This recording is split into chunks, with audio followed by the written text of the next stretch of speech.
Pinag-uusapan pa rin hindi lang ng mga fans kundi ng mga artikulo sa social media ang nasabi nga pong date or spotted na si Ken Suson kasama ang former top model finalist na si Jenica Sanchez.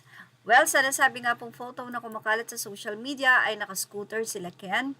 May kasama sila at doon ay makikita na magkasama si Ken at si Jenica. Ayon sa ilang komento, tila sa BGC nga po naispatan si Jenica at si Ken na magkasama. Nauna na naibalitang si Ken Suson at si Jenica ay ang nasabi nga po daw rumored na magkasintahan. Wala mang ipinapahayag si Ken or confirmation, pero ang paglantad nga po na for sure ay alam niya na pwede silang mapicturan, maispatan ng mga fans or ng netizen at pwede itong i-upload sa social media ay tila ready na nga si Ken na malaman ng buong mundo na siya ay may minamahal na. Ganun pa man, iba't iba ang naging komento dito ng mga netizen pero ang fans ng Sisiu may pagsuporta. Sa ilang isa, sorry for the heart of 18, especially Sisiu, let's us continue to support Ken. Panawagan nga ng mga fans, kahit ano pa man maging desisyon ni Ken, magiging Sisiu pa rin sila. Say ng mga fans, real talk, masaktan na masaktan, pero ang OA nyo, wala kayo sa lugar. San ka nakakita ng fan, pinagluluksa ang pagkakaroon ng partner ng kanilang hinahangaan.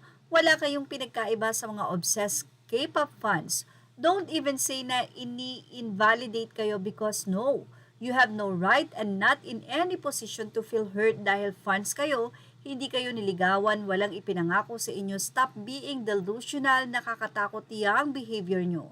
Say naman pa niya, why do you make it sound that Ken having a partner is a bad thing? Anong klaseng fan kayo?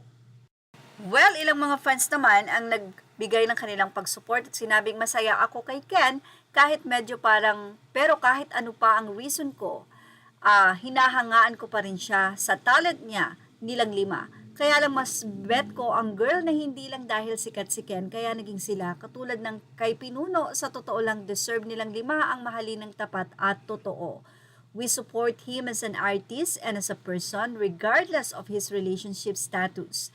Caps, huwag kayong malungkot. Ken doesn't owe any explanation para lang makuha ang support nating mga sisiw. True fans support Ken's happiness on and off the stage. Respect, admiration, and continued support for Philip always.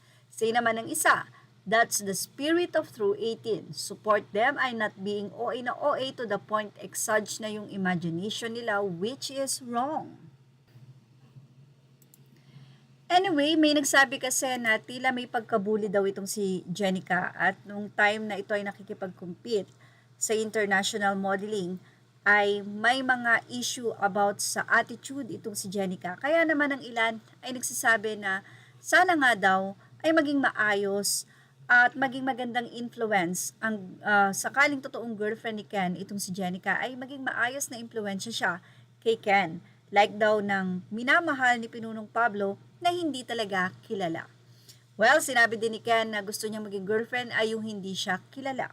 Anong masasay niyo about dito? Ilagay na ang inyong opinion sa ating comment section. Images or all credit to the rightful owners. Please like, share, and subscribe. Well, anong masasay niyo dito? Especially the fans of SB19 Ken. Ilagay na ang inyong opinion sa ating comment section.